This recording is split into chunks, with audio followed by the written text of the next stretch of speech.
কৃষ্ণদ্বৈপায়ন ব্যাসকৃত মহাভারত। সারানুবাদ রাজশেখর বসু। আদি পর্ব খাণ্ডব দাহ পর্বাধ্যায় 40। অগ্নির অগ্নিমান্দ খাণ্ডব দাহ ময়দানব। একদিন কৃষ্ণ ও অর্জুন তাদের সুহৃদবর্গ ও নারীগণকে নিয়ে যমুনায় জলবিহার করতে গেলেন। তারা যমুনার তীরবর্তী বহু প্রাণী সমাকুল মনোহর খাণ্ডববন দেখে বিহার স্থানে এলেন এবং সেখানে সকলে পান, ভোজন, নৃত্য, গীত ও বিবিধ ক্রীড়ায় রত হলেন। তারপর কৃষ্ণ ও অর্জুন নিকটস্থ এক মনোরম স্থানে গিয়ে মহার্ঘ আসনে বসে নানা বিষয়ে আলোচনা করতে লাগলেন। এমন সময় সেখানে এক ব্রাহ্মণ এলেন। তাঁর দেহ বিশাল, বর্ণ তপ্ত কাঞ্চনতুল্য, শ্বশ্রু পিঙ্গল বর্ণ, মস্তকে জটা, পরিধানে চিরবাস।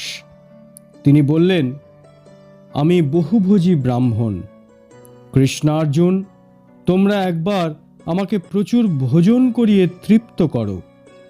আমি অগ্নি, অন্ন চাই না, এই খাণ্ডব বন দগ্ধ করতে ইচ্ছা করি। তক্ষক নাগ সপরিবারে এখানে থাকে, তার সখা ইন্দ্র এই বন রক্ষা করেন, সেজন্য আমি দগ্ধ করতে পারি না। তোমরা উত্তম অস্ত্রবিদ, তোমরা সহায় হলে আমি খাণ্ডব দাহ করব, এই ভোজনই আমি চাই। এই সময় বৈশম্পায়ন জনমেজয়কে এই পূর্ব ইতিহাস বললেন। শ্বেতকী নামে এক রাজা নিরন্তর যজ্ঞ করতেন। তার পুরোহিতদের চক্ষু ধূমে পীড়িত হওয়ায় তাঁরা আর যজ্ঞ করতে চাইলেন না। তখন রাজা মহাদেবের তপস্যা করতে লাগলেন। মহাদেব বর দিতে এলে শ্বেতকী বললেন, আপনি আমার যজ্ঞে পৌরোহিত্য করুন।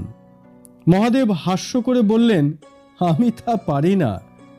পরিশেষে মহাদেবের আজ্ঞায় দুর্বাসা শ্বেতকীর যজ্ঞ সম্পন্ন করলেন।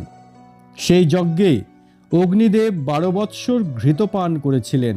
তার ফলে তার অরুচি রোগ হল। তিনি প্রতিকারের জন্য ব্রহ্মার কাছে গেলে ব্রহ্মা সহাস্যে বললেন, তুমি খাণ্ডব বন দগ্ধ করে সেখানকার প্রাণীদের মেদ ভক্ষণ করো, তাহলেই প্রকৃতিস্থ হবে। অগ্নি খাণ্ডব বন দগ্ধ করতে গেলেন, কিন্তু শত সহস্র হস্তি শুণ্ড দ্বারা এবং বহুশীর্ষ নাগগণ মস্তক দ্বারা জলসেচন করে অগ্নি নির্বাপিত করলে।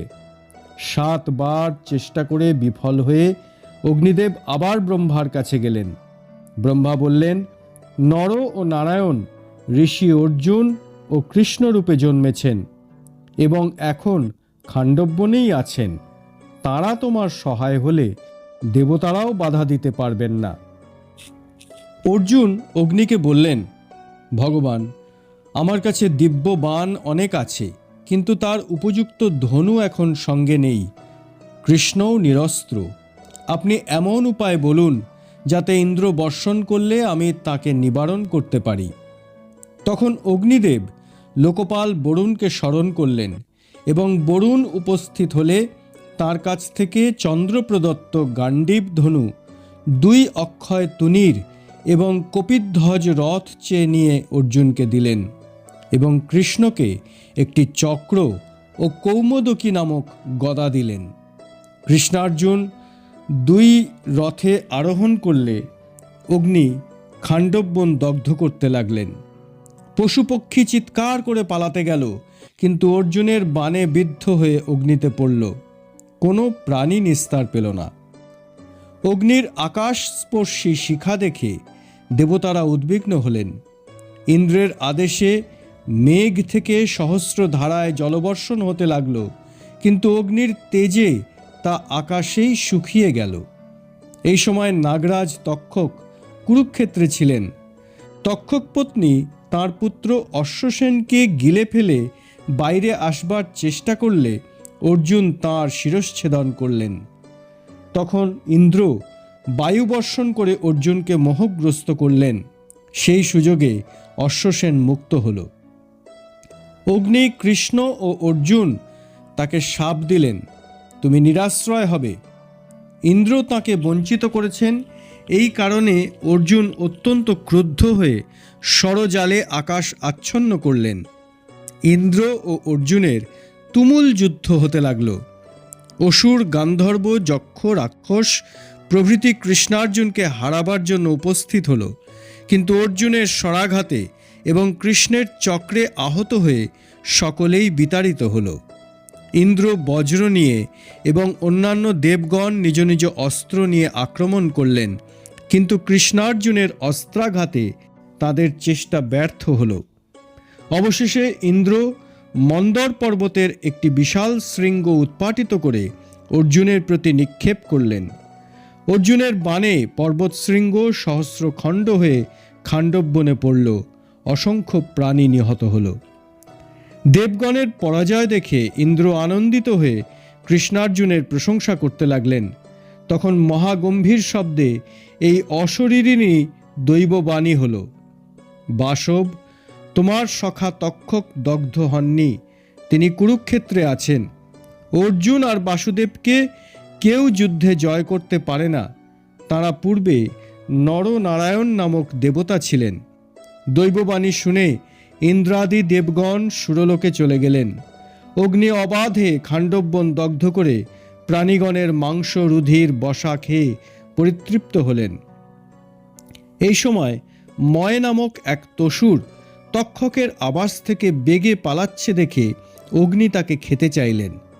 কৃষ্ণ তাকে মারবার জন্য চক্র উদ্যত করলেন, কিন্তু ময়ের কাতর প্রার্থনায় এবং অর্জুনের অনুরোধে নিরস্ত হলেন। অগ্নি 15 দিন ধরে খাণ্ডববন দগ্ধ করলেন। তক্ষক পুত্র অশ্বসেন, নমুচির ভ্রাতা ময়দানব এবং 4টি সার্ঙ্গক পক্ষী, এই 6টি প্রাণা ছাড়া কেউ জীবিত রইল না। মন্দপাল নামে এক তপস্বীর সন্তান ছিল না, তিনি মৃত্যুর পর পিতৃলোকে স্থান পেলেন না। দেবগণ তাকে বললেন, আপনার পিতৃঋণ শোধ হয়নি, আপনি পুত্র উৎপাদন করে তবে এখানে আসুন। শীঘ্র বহু সন্তান লাভের জন্য মন্দপাল সার্ঙ্গক পক্ষী হয়ে জারিতা নাম্নী সার্ঙ্গিকার সঙ্গে সঙ্গত হলেন। সার্ঙ্গিকার গর্ভে 4টি ব্রহ্মবাদী পুত্র উৎপন্ন হল। খাণ্ডবদাহের সময় তারা ডিম্বের মধ্যেই ছিল। মন্দপালের প্রার্থনায় অগ্নি তাদের মারলেন না। মন্দপাল তাঁর 4 পুত্রকে নিয়ে জারিতার সঙ্গে অন্যত্র চলে গেলেন। অনন্তর ইন্দ্র দেবগণের সঙ্গে এসে কৃষ্ণার্জুনকে বললেন, তোমাদের আশ্চর্য কর্ম দেখে আমি প্রীত হয়েছি, বর চাও। অর্জুন ইন্দ্রের সমস্ত অস্ত্র চাইলেন। ইন্দ্র বললেন, মহাদেব যখন তোমার উপর প্রসন্ন হবেন তখন তোমাকে সকল অস্ত্র দেব। কৃষ্ণ বর চাইলেন, অর্জুনের সঙ্গে যেন তার চিরস্থায়ী প্রীতি হয়। ইন্দ্র বর দিয়ে সদলে চলে গেলেন। অগ্নি কৃষ্ণার্জুনকে বললেন, আমি পরিতৃপ্ত হয়েছি, এখন তোমরা যেখানে ইচ্ছা যেতে পারো। তখন কৃষ্ণ, অর্জুন ও ময়দানব 3 জনে রমণীয় নদীকূলে গিয়ে উপবেশন করলেন।